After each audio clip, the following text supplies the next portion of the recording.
Hello दोस्तों, welcome to Abhishek sir MBPSC YouTube channel. और आज के इस लेक्चर में मैं आप लोगों के साथ डिस्कस करने वाला हूं हाउ साइक्लोन्स आर फॉर्म्ड। चक्रवात कैसे बनते हैं। तो बिना किसी देरी के दोस्तों करते हैं शुरू। अब आप सभी लोगों ने सुना होगा कि इस टाइम इंडिया में जो है एक ताउते नाम का जो है साइक्लोन हिट किया है और यास नाम का जो साइक्लोन है वो हिट करने वाला है। तो इसी रेफरेंस में हमको ये समझना बहुत ज़रूरी है कि कोई भी साइक्लोन, कोई भी चक्रवात बनता कैसे है। तो इसके लिए दोस्तों हम लोगों को जो है यहाँ पर तीन चीज़ों को समझना पड़ेगा। सबसे पहले हमको देखना पड़ेगा हाई प्रेशर और लो प्रेशर किस तरीके से काम करते हैं। उसके बाद हमको देखना पड़ेगा कोरियोलिस फोर्स किस तरीके से काम करती है। और फिर उसके बाद हमको देखना पड़ेगा कि विंड डायरेक्शन किस तरीके से काम करता है। तो आइए सबसे पहले हाई प्रेशर से लो प्रेशर वाली जो बात है उसको समझते हैं। यहाँ पर हम लोग एक एग्जाम्पल को जो है इमेजिन करते हैं कि एक कार है हमारे पास और उस कार में अभी जो है ठंड का मौसम है। तो जब ठंड का मौसम है तो एक, दो, तीन और चार, यानी कि पूरी की पूरी जो कार है वो अच्छी तरीके से पैक है। और ठंड होने की वजह से सब लोग एक दूसरे के आसपास जो है चिपक के बैठे हैं। और बिल्कुल यही चीज़ हम लोग देखे हैं हर एक मौसम में। तो हमने क्या देखा, लो टेम्परेचर है, टेम्परेचर ठंडा है। टेम्परेचर ठंडा है तो सबके सब आसपास चिपक के बैठे हैं। लेकिन इतने सारे लोगों की जो वजन है उसकी वजह से कार के ऊपर जो प्रेशर है वो कैसा हो चुका है दोस्तों, हाई प्रेशर हो चुका है। समझ में आई बात। तो टेम्परेचर है लो, लो टेम्परेचर होने की वजह से, ठंड ज़्यादा होने की वजह से सब लोग आसपास एक साथ चिपक के बैठे हैं, जिसकी वजह से कार के ऊपर जो प्रेशर हो चुका है वो कैसा हो चुका है, हाई। अब वहीं पर एक और कार इमेजिन करते हैं।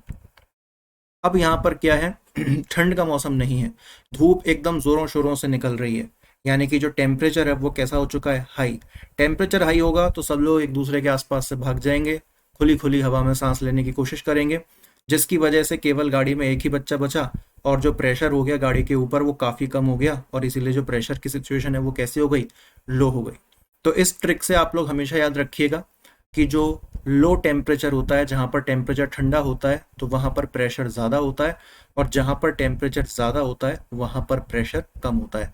तो बिल्कुल उल्टा जो है हालात जो है यहाँ पर चलते हैं। अब दोस्तों बात कर लेते हैं कोरियोलिस इफेक्ट के बारे में। अब आप सभी लोगों को पता है कि हमारी जो पृथ्वी है वो वेस्ट से ईस्ट की तरफ घूमती है, यानी कि पश्चिम से पूर्व की तरफ जो है घूमती है, वेस्ट टू ईस्ट। अब जब ये वेस्ट टू ईस्ट घूमती है तो यहाँ पर जो स्पीड होती है वो अलग अलग होती है। जैसे कि यहाँ पर जो आपके नॉर्थ पोल और साउथ पोल हैं, यहाँ पर जो स्पीड होती है वो स्लो रहती है। और वहीं पर ये जो आपका इक्वेटर है, जो भूमध्य रेखा है, यहाँ पर जो स्पीड रहती है दोस्तों वो रहती है हाई। अब इसको हम एक जो है गेम से समझते हुए देखते हैं। आप लोगों ने झूला काफ़ी बार देखा होगा, अपने स्कूल पार्क में या गार्डन्स में कभी भी देखा होगा। तो दोस्तों आप लोगों ने एक बात नोटिस करी होगी कि जो बच्चा इस झूले के बीच में खड़ा होता है उसको ज़्यादा तेज चक्कर नहीं आते, वहीं जो बच्चा इधर कोने में खड़ा होता है उसको ज़्यादा तेज चक्कर आते हैं। बिल्कुल यही चीज़ जो है हमारी पृथ्वी के साथ काम करती है। जैसे कि इसको एक और छोटे एग्जाम्पल से हम लोग देख सकते हैं कि हमारे पास एक छोटा सा धागा है जिसके एंड में कंचा बंधा हुआ है, और आप उस कंचे को, मार्बल को जोर जोर से घुमाने की कोशिश कर रहे हो, तो छोटा धागा होने की वजह से स्पीड ज़्यादा नहीं आ पाएगी। वहीं दूसरे वाले केस में एक और कंचा बंधा हुआ है एंड पर, और यहाँ पर अब जो है ये जो आपका थ्रेड है, जो धागा है, इसकी जो लेंथ है वो ज़्यादा है। ज़्यादा लेंथ होने की वजह से आप इसको ज़्यादा तेज़ी से जो है घुमा पाएंगे। बिल्कुल सेम कॉन्सेप्ट दोस्तों काम करता है हमारी पृथ्वी पर। यहाँ पर होता क्या है कि ये जो आपके नॉर्थ पोल होते हैं और जो साउथ पोल होते हैं, यहाँ पर जो डिस्टेंस रहता है सेंटर से, ये जो सेंटर है, सेंटर से जो डिस्टेंस रहता है वो कम रहता है, जिसकी वजह से यहाँ पर जो स्पीड रहती है वो स्लो रहती है, बिल्कुल इस झूले की तरह। वहीं पर अगर हम यहाँ से लेके यहाँ तक के डिस्टेंस की बात करें तो ये डिस्टेंस बढ़ गया बिल्कुल हमारे झूले की तरह, और जो सबसे एंड में खड़ा होगा उसको सबसे ज़्यादा चक्कर और सबसे ज़्यादा स्पीड महसूस होगी। तो इसीलिए जो आपका इक्वेटर वाला एरिया है, यहाँ पर क्या होता है, यहाँ पर जो स्पीड है वो तेज़ महसूस होती है। अब इसकी वजह से क्या होता है, ज़रा हम लोग एक आगे वाले एग्जाम्पल में देखते हैं। अब देखिए दोस्तों, हमने क्या देखा कि यहाँ पर जो स्पीड है वो स्लो है और यहाँ पर जो स्पीड है वो हाई है। ये चीज़ हम लोगों ने अभी नोटिस करी, और ये बिल्कुल उसी गोल झूले की तरह है। गोल झूले को आप लोग इमेजिन करो, ठीक है, ये हम गोल झूले को ऊपर से देख रहे हैं, ऐसे आप इमेजिन करो, ओके।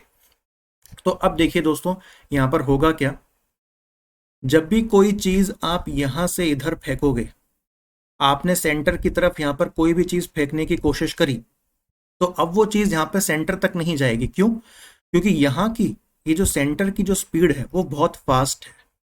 जब तक आप इस पॉइंट पर किसी चीज को फेंकोगे, कि आप यहाँ पर खड़े होके आपने ये जो चीज है इस सेंटर तक आपने फेंकने की कोशिश करी, लेकिन जब तक वो चीज यहाँ पर पहुंचेगी ये सेंटर आगे बढ़ चुका होगा। या फिर ऐसा मानो लगेगा कि यहाँ पर हाई स्पीड होने की वजह से ये जो चीज है वो इस तरफ आके गिरेगी, सेंटर पे आके नहीं गिरेगी, क्योंकि सेंटर तब तक घूम के आगे पहुंच जाएगा, तो ये जो चीज है वो थोड़ी पीछे आके गिरेगी। बिल्कुल सेम चीज यहाँ पे फॉलो होगी कि हमने कोई भी चीज सेंटर की तरफ फेंकने की कोशिश करी, लेकिन चूंकि ये बहुत तेजी से इस तरफ बढ़ रहा है, तो कोई भी चीज जो है क्या कहाँ जाके गिरेगी, पीछे की तरफ जाके गिरेगी। एक आप ट्रेन को इमेजिन कर लो ना, कि यहाँ पर आपकी एक ट्रेन जा रही है, ट्रेन से कोई भी चीज फेंकोगे तो ऐसे पीछे की तरफ जाके गिर देगी। तो बिल्कुल सेम केस आप यहाँ पर इमेजिन कर लो कि इस तरफ जो है ट्रेन जा रही है, कोई भी चीज फेंकोगे तो ऐसे पीछे की तरफ आके गिरेगी। ठीक है, तो इसीलिए जो हम डायरेक्शन देखते हैं विंड का, वो इस तरीके से घूम जाता है। और ये किसकी वजह से होता है? ये कोरियोलिस फोर्स की वजह से होता है। आप लोग यहाँ पर जो है डायग्राम में देख लीजिए कि ये जो आया ये इस तरफ क्यों घूमा, ये इस तरफ क्यों घूमा, यहाँ से आने वाली जो हवा है वो इस तरफ क्यों घूमी, क्योंकि कोरियोलिस फोर्स काम कर रहा है। और यहाँ पर भी दोस्तों बिल्कुल सेम चीज है, बिल्कुल same same to same as it is. ठीक है, तो ये हुआ विंड के डायरेक्शन की बात। हाई प्रेशर लो प्रेशर आप लोग समझ चुके हो, पृथ्वी कैसे घूमती है, कोरियोलिस फोर्स कैसे काम करता है, और कोरियोलिस फोर्स काम करने की वजह से हमारी जो हवा की दिशा है वो किस तरीके से बेंड हो जाती है। अब हम लोग बात कर लेते हैं थोड़ी सी साइक्लोन के बारे में। अब देखिए, यहाँ पर सूरज निकल रहा है, जोरदार अच्छी खासी गर्मी हो रही है। गर्मी होने की वजह से ये जो समंदर का पानी है ये जो है गर्म हो रहा है।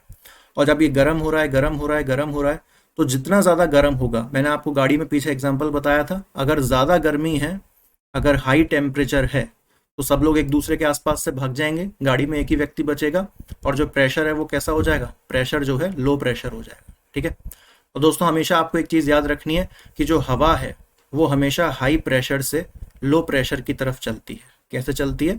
हाई प्रेशर से लो प्रेशर की तरफ हमेशा जो है हवा चलती है।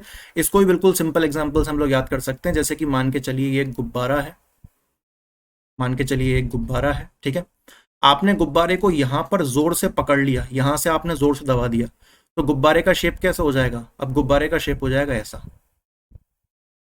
होगा कि नहीं होगा? इस तरीके से गुब्बारे का शेप ऐसा हो जाएगा। क्यों? क्योंकि जब आपने यहाँ पर प्रेशर लगाया तो ये चीज़ तो जो है दब गई, लेकिन जो हवा है वो यहाँ हाई प्रेशर से अब लो प्रेशर की तरफ भागेगी।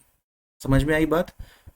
जैसे ही आपने यहाँ पर फोर्स लगाया, प्रेशर को बढ़ाया, आपने अपने हाथों से यहाँ पर हाई प्रेशर लगाया, तो हवा हाई प्रेशर से निकल के किस तरफ भाग गई? इस तरफ। और जो शेप है वो कुछ इस तरीके से हो गई गुब्बारे की। ठीक है, तो याद रखिएगा हमेशा कि जो हवा है वो हाई प्रेशर से लो प्रेशर की तरफ चलती है। तो ये ट्रिक्स हैं आप लोग, ताकि जो है कभी भी इन चीज़ों को भूल ना पाए। ओके, अब दोस्तों यहाँ पर हुआ क्या? यहाँ पर बिल्कुल सिंपल सी चीज़ हुई कि ये पानी गर्म होने लगा। पानी गर्म यानी कि टेम्परेचर हाई, टेम्परेचर हाई तो यानी कि प्रेशर कम, तो समंदर में क्या हो गया? लो प्रेशर बन गया। ठीक है, अब जैसे ही यहाँ पर लो प्रेशर बना, तो जो हवा है अब वो जमीन की तरफ से चल के कहाँ पर आएगी? अब वो जमीन की तरफ से चल के समंदर की तरफ आएगी। क्यों? क्योंकि समंदर में बन चुका है लो प्रेशर और जमीन पे है हाई प्रेशर, और हवा आपको पता है कि हाई प्रेशर से लो प्रेशर की तरफ जाती है। ठीक है, अब देखिए दोस्तों, चूंकि समंदर गर्म हो रहा है, तो जो पानी है और जो हवा है वो भाप बन के इस तरीके से ऊपर जाएगी। जाएगी कि नहीं जाएगी? बिल्कुल ऐसे ही होता है जब भी कोई भी चीज़ गर्म होती है। तो जब ये भाप बन के ऊपर जाएगी तो ये ऊपर जाके बादलों का शेप ले लेगी। अब लेकिन दोस्तों यहाँ पर आपको एक बात समझनी है, जब भी कोई गर्म हवा नीचे से ऊपर की तरफ जाती है, तो हमारा जो ऊपर एटमॉस्फेयर है, जो वायुमंडल है, उसमें ठंडक होने की वजह से, उसमें लो टेम्परेचर होने की वजह से जो गर्म हवा है, जो गर्म हवा है वो ठंडी होके वापस नीचे आ जाती है। जो गर्म हवा है वो ठंडी होके क्या आ जाती है? वो ठंडी होके वापस नीचे आ जाती है। तो इस तरीके से एक साइकिल बन जाती है कि गर्म हवा ऊपर गई, एटमॉस्फेयर की वजह से ठंडी हुई और नीचे आ गई, फिर नीचे आके गर्म हुई, फिर ऊपर गई, फिर ठंडी हो गई, फिर नीचे आ गई। ठीक है, जब जब गर्म हवा ऊपर जाती है तब तब यहां से जो ठंडी हवा है वो उसकी जगह ले लेती है, फिर ये भी गर्म हो जाती है, फिर ये भी ऊपर भागती है। ठीक है, तो अगर आप देखें तो ठंडी हवा दो तरफ से आ रही है, एक तो ऊपर से ठंडी होके आ रही है और एक यहां से ये वाली हवा। ठीक है, तो ठंडी हवा के डायरेक्शन दो हैं और ये दोनों ही हवा गर्म कहाँ पर होती हैं, यहाँ पर आके, और गर्म होते ही ये कहाँ चली जाती हैं, ऊपर चली जाती हैं। अगर आपके दिमाग में ये क्वेश्चन आ रहा है कि सर ऊपर से ठंडी होने वाली हवा नीचे की तरफ क्यों गिर रही है, तो इसके लिए बिल्कुल सिंपल सा आप लोग एग्जांपल समझ लीजिए कि एक बाल्टी है आपके पास, इस बाल्टी में जो है पूरी तरीके से पानी भरा हुआ है और आपने इस पानी में जो है रॉड लगा दी, इसको आप गर्म करने की कोशिश कर रहे हो। तो होता क्या, आप लोगों ने कभी 5 मिनट के लिए रॉड लगाई, हाथ डाल के देखा पानी में, तो ऊपर का पानी तो गर्म दिखता है लेकिन नीचे का पानी ठंडा दिखता है। तो दोस्तों जो ठंडा पानी होता है, जो ठंडी चीज होती है, वो हैवी होती है। ठीक है, तो जैसे ही जैसे ऊपर की चीज जो है गर्म होती जाती है, ऊपर का पानी जैसे जैसे गर्म होता जाता है, तो जो ठंडी चीज है उसमें वजन ज्यादा होता है, तो वो नीचे आती जाती है। इसीलिए आपको नीचे का पानी ठंडा दिखता है और ऊपर का पानी गर्म दिखता है ना। बिल्कुल सेम चीज यहाँ पर ये हो रही है कि हवा जैसे ही ऊपर जाके ठंडी होती है तो वो नीचे आ जाती है, और इस तरीके से क्या बन जाती है, एक चेन टाइप की क्रिएट हो जाती है, और यहीं से जो है आपका साइक्लोन बनता है।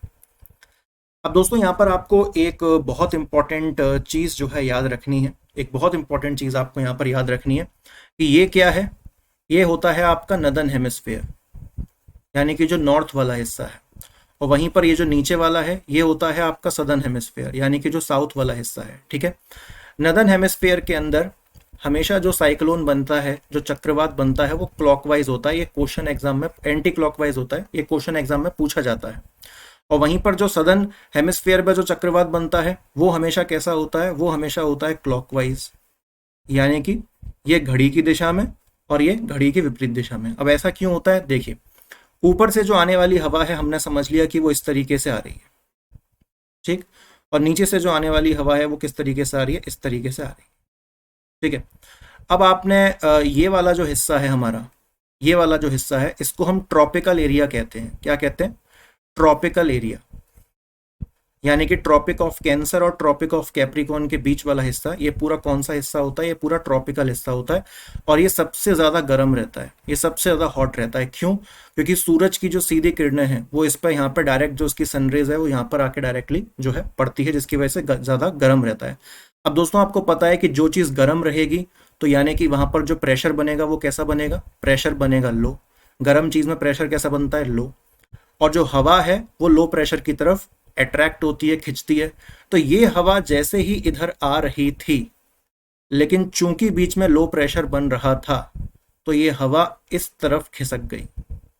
समझ में आई बात, ये हवा इस तरफ से आ रही थी, ऊपर से नीचे की तरफ आ रही थी, और हवा जो है अब क्या हो गई, अब बेंड हो गई और इस तरीके से घूमने लगी। कैसे घूमने लगी, इस तरीके से घूमने लगी। और ये क्या होता है, ये एंटी क्लॉक होता है, एंटी क्लॉक, घड़ी के विपरीत दिशा में।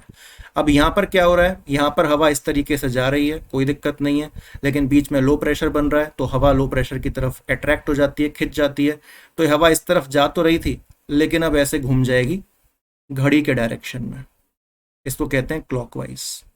तो इसीलिए नदर्न हेमिस्फीयर में हमेशा बनते हैं एंटी क्लॉकवाइज और सदर्न हेमिस्फीयर में हमेशा बनते हैं क्लॉकवाइज। तो आई होप दोस्तों कि साइक्लोन का जो पूरा कॉन्सेप्ट है वो आपको अच्छी तरीके से हो गया होगा क्लियर। तो इसी के साथ मैं इजाजत चाहता हूँ, टिल देन टेक केयर, जय भारत, जय हिंद।